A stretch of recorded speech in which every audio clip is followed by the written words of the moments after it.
Élie Fallu, né en Gaspésie, a grandi dans un milieu où la coopération et l'entraide sont une tradition.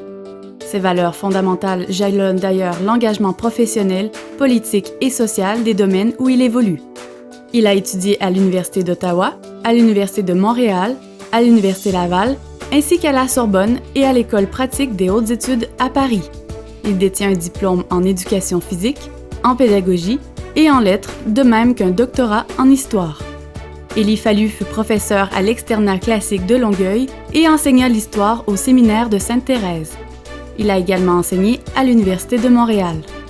Manifestant un intérêt pour la politique dès le début de la vingtaine, il sera élu à l'Assemblée nationale sous la bannière du Parti québécois à 2 reprises à titre de député de la circonscription de Terrebonne. Il a occupé différentes fonctions sur la scène politique, dont whip adjoint, adjoint parlementaire du ministre de l'Éducation et du ministre des Affaires municipales, du ministre délégué aux relations avec les citoyens et du ministre des communautés culturelles et de l'immigration. Maire de Sainte-Thérèse, l'apport d'Élie Fallu à la promotion et à la réalisation de plusieurs grands dossiers à caractère économique est considérable. La revitalisation du centre-ville et la relance de l'usine Paccard en sont la preuve. Une municipalité centrale doit travailler avec tout le monde, avec les commissions scolaires, avec les voisins, avec le cégep, avec la santé. Alors, à ce compte-là, il faut se partager des espaces communs et faire en sorte qu'on bâtisse ensemble. À titre de maire, il a présidé et siégé à diverses instances. Il a mobilisé tous les paliers de gouvernance afin de mettre en commun les ressources disponibles et développer une vision partagée. Il a notamment présidé le Conseil intermunicipal des transports des Basses-Laurentides. Par ailleurs, il fut membre très actif de la Conférence régionale des élus des Laurentides. On peut donc, s'appuyant sur le passé, déterminer l'avenir. Et c'est ce qu'on a fait. Avec grand bonheur, parce que tout le monde s'est mis, tous les artisans ont compris la chose et on a été vraiment poussé, levé, soulevé.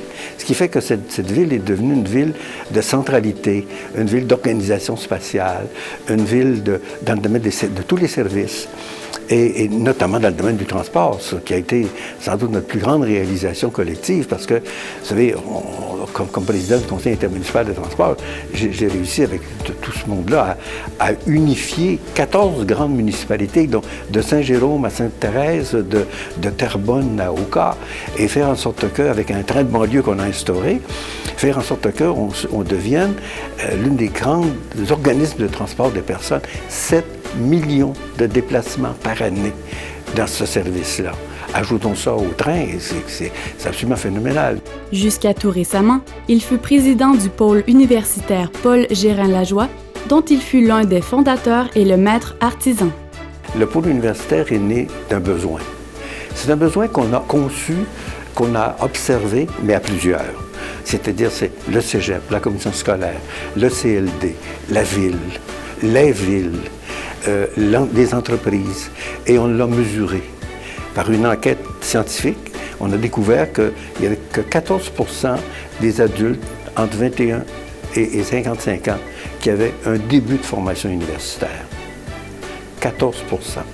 Où va-t-on avec une société semblable? Entrepreneur, il a fondé plusieurs entreprises dans le domaine de l'informatique et de la production audiovisuelle.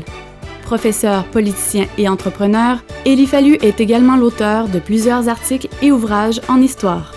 Toujours actif et avant-gardiste, il vient de terminer la rédaction d'un livre numérique.